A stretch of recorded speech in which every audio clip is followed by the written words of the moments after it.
Kala con chinga wa. We up in this business. Yeah, we're about to do some chop it up reviews. Yeah, I sent me a whole bunch of these things to look at. So we gonna get at it. When it comes to dating and relationships, who is typically seen as the prize, the man or the woman? Me, bitch. Yeah, the woman. Okay, so if Yo, shorty straight up said, me, bitch.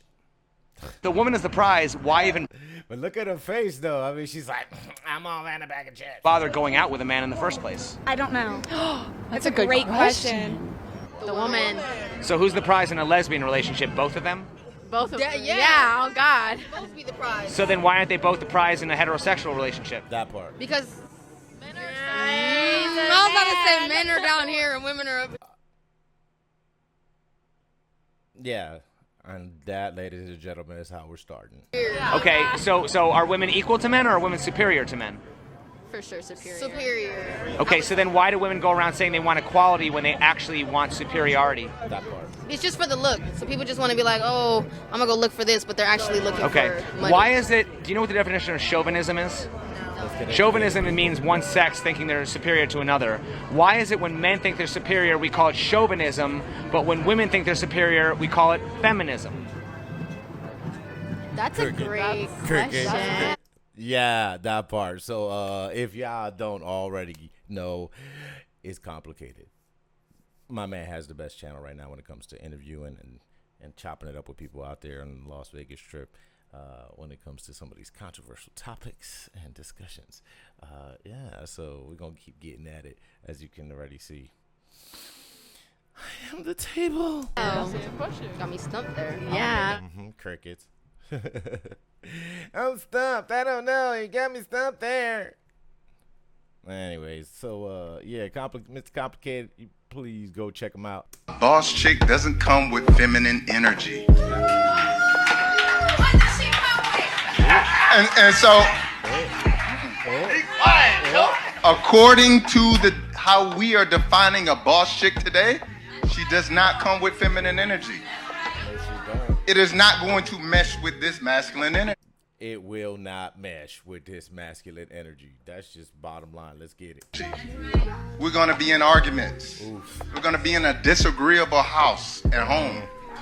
When I say we're not eating meat, we're not eating this, because we're building this and we're going to make sure our children don't have diabetes and they're obese. Yeah. It's not a conversation.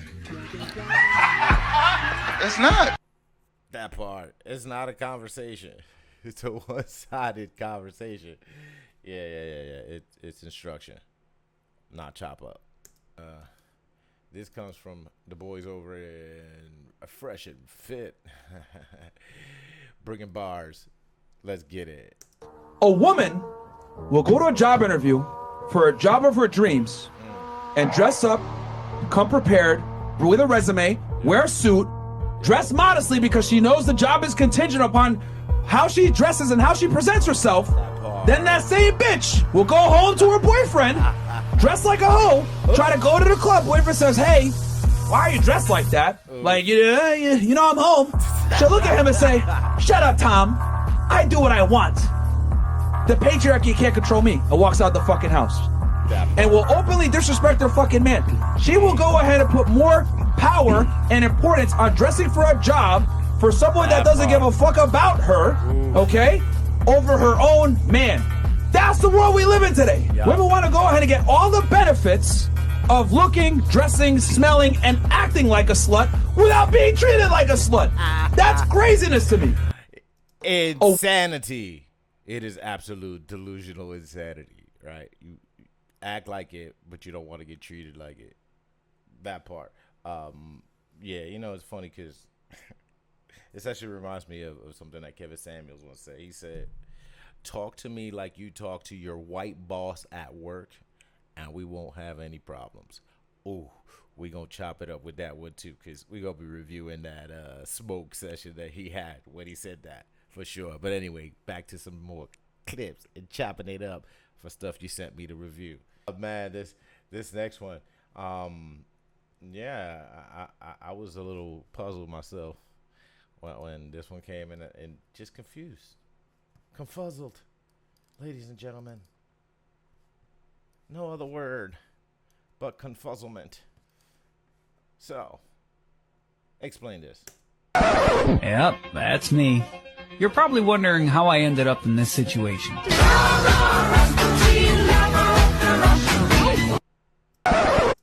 All right, now, I done spend a little time in the gym a little bit. Not lately, no excuses. But what in the like, seriously? Yeah, I can't even with y'all. We're going to look at a whole bunch of stuff about how some of these gym ladies be doing what they be doing. Compilation coming up. Holla. Next. Well, here's the thing. If you want him to talk to you, you're going to have to listen. You can't cut him off every other word or every other sentence and then tell him what he means by what he didn't even say yet. You see, you don't always have to like what he's saying. Do you think he really likes everything that you're saying? That part. But he allows you to get everything out before he responds. And he's not trying to tell you what you mean by what you said. He's asking questions. So, do you mean this? Or, what do you mean by this? He's not pretending not to know. He's trying to clarify. He's trying to confirm. He's trying to make sure he knows what you mean so he won't make his own assumption. Because assumptions, as they say, when you assume, ladies and gentlemen, you make an ass out of you and out of me. So, you know, I've been on the other end of this conversation where we're trying to understand one another. And one gets cut off in the middle of their, you know, explanation, and then told what you're trying to say. So yeah, and that conversation never ends well. And if you ask me, that's smart. Because ain't nothing worse than telling somebody what they mean, drawing your own conclusions, and then the argument getting huge. Well, turning into an argument because it was a discussion at first, right? Baby, all I'm saying is just listen to the man. Let him get every word out he needs to say, and then respond by asking questions if you're not sure, and do not assume. I love you. Be well. That part. Yeah, man, assumptions are horrible. It's unfortunate that individuals have not learned how to listen. Right? We like to talk a lot, but we don't like to listen. It's kind of why you got two ears and one mouth. That's kind of how you were designed by God, the universe, whatever. We're not going to argue that one in this video. So that you listen 2 times as much as you talk. Dale. All right, so this next video, I believe is a hack. The next video, clip that came to me, I think this woman was given the ultimate cheat code. She was given a cheat code on how to take care of your man. I please my man in every way. If he's at the dentist, I make him nut. If he's at J. Crew returning a sweater, he's nutting. If he's trying on another sweater, he's getting a nut. If he exchanged that old sweater for the new sweater, he's nutting. It's like trail mix because his day mostly contains nuts and his balls look like raisins. If he's at his aunt's funeral, he's getting 2 nuts. One at the open casket, one when they're lowering her into the grave. While he's nutting, I'm thinking about the next nut. I'm like a squirrel. I'm planting nuts all over this place. If he's at Target picking out curtains, I'm like, come on, babe, you're getting a nut. At the end of the day, I roll his up like a tube of toothpaste to make sure there's no nuts left. He's at our kid's parent-teacher conference, he's getting a nut. I'll make him nut while he's nutting. That's the secret. I make my man nut 27 times a day. That, ladies and gentlemen, is the ultimate hack to a happy man. Dale. Ooh, Shorty said it's trail mix up in her. Cause ain't nothing but nuts and raisins. Can lo can. Oof. Sigh. All right, so now we got to shift gears. All right, so yeah, obviously there's plenty content out there to review on the manosphere and male-female relationships and all that good stuff. However, we bring variety here at Opinions Are Like, and hey, apparently individuals who were part of my circle like variety. So this actual clip was shared with me, and it went kind of nuts. Folks really, really vibing with it. And as a spiritual man of faith, you know, there's no denying certain things resonate with the masses. So this goes out to some of my spiritual folks who, you know, hey, maybe you could relate to what my man's saying here. Do you find that you're being woken up every night, say around 3:30? Here's why you shouldn't go back to sleep. Between about 3 and 5:30 in the morning before sunrise is the most receptive, most magical time of the day. And a lot of people on a spiritual journey or who have a spiritual practice will find that they keep getting woken up around that time.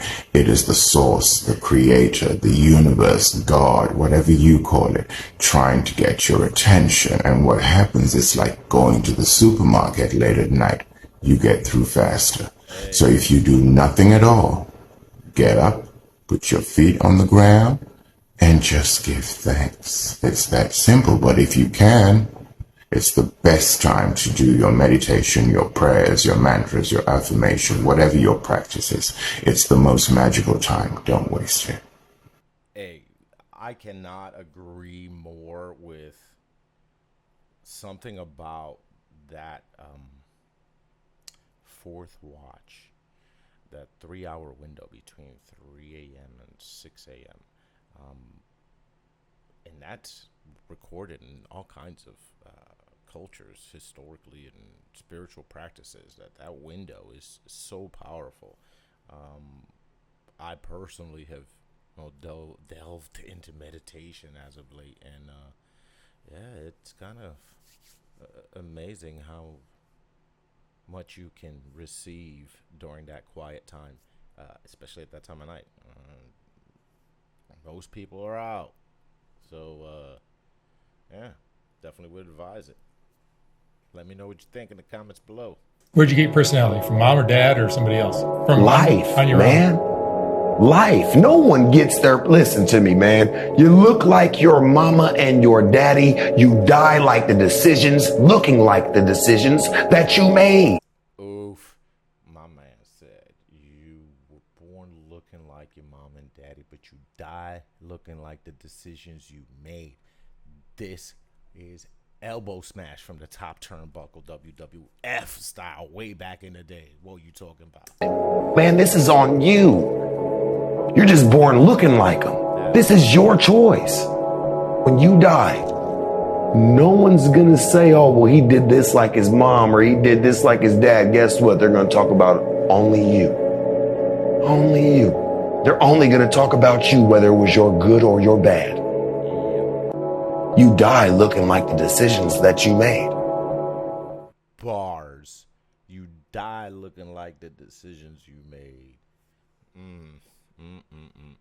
Yeah, I got another one that goes along with that one, but I'm saving that for another review because it just came in today. I like it. If you don't think you're addicted, and I'm talking about anyone, from the highest to the lowest, if you don't think you're addicted, then see if you can turn it off for a week. Got quiet in here, didn't it? Didn't it get real quiet? It's a tool, so we should use it. God has blessed us with free will. Now it's free will magnified, free will on steroids. You're free to go in any direction you want. It will allow you, and it's not the enemy. It's just it's just a reflection of our own free will. You know? And we all want to be liked, but now we want to be liked by 16 million. And will now some of us do anything to be liked. We used to do anything to be liked, but it was by the person in front of you. Now it's to be liked by 16 million people that you don't know. We have to ask ourselves, what is the long-term, if not the short-term effect of too much information? Man, as the saying goes, the more I learn, the less I realize I know. It's crazy how different society is in just a short 20, 30-year time span. The mentalities have shifted so much for validation and dopamine hits from a digital landscape. And, digital footprint is one of the most important things that we have to actually concern ourselves with nowadays. Because anything you say, do, post, any photo you take, even though you may think you deleted it, if it made it there, it's there forever. They have it. Don't care what you think. Even some of these apps that were designed for the purpose of, snap it and it goes away. Bull shit. No, it's still there. And then for those of us who are trying to leave a legacy or have family or children that look up to us, what does our digital footprint communicate to them? What do the pictures that we take communicate to them? What do the videos that we post communicate to them? Are we communicating to them that it's okay to ABC? And it's crazy because sometimes, and the more and more I look at people's commentary and what their experiences are with certain things, over and over and over again, I see this regret of, I shouldn't have done this, and I wouldn't want my kids to do ABC. Hell, if I want my kids to do half of the crap that I did when I was little growing up. No, of course not. For anybody who's been anywhere near the streets, you don't want your kids doing those kinds of things. And so your digital footprint is just a reflection of that. So yeah, definitely got to think about it. The addicted dopamine hits that we're going after on a regular basis from social media and things of that nature, validation, always going to catch up to you. So yeah, it's somewhat serious, yes, to end that note, but so it's got to end with a little bit of a little laugh, because although yes, I can be serious, I have my moments, I have my times, it occurs. So we're gonna end on a more comical note with travels being part of my regular schedule now. This one was hilarious, so we gotta take a peek at it. All my homies out there, before you go to DR, learn your Spanish, bro. I go out there, little bad little mommy, Dominican joint. She all on me, showing me love, so I take her to the little hotel joint. And we in there, so we get in there rocking, we start getting crazy. I take her in the room. One thing lead to the next, I start hitting it from the back. I'm hitting it from the back, and she like, ay, Sanchicha, ay, Dios mío, Sanchicha. So I call my mans, bro, back in the Bronx, New York. I'm like, yo, bro, they showing me love out here, bro. You gotta come out here, bro. They show you love, bro. I came back, bro. She in the room with my other mans. Talking about papi, ay, Dios mío, laganiza. I'm like, why she saying that to him? She called me one thing, she calling him something else. Bro, I go on Google Translator, bro. Sanchicha was a little thing in the can, in the blue can. Yeah, the sausage in America. Longaniza is like 3 feet long. My nigga like, wow. La manguera, loca, la manguera. Got la manguera, que loca. And just like that, you already, comments, questions, concerns, you already know, hit me at opinionswithapo@gmail.com.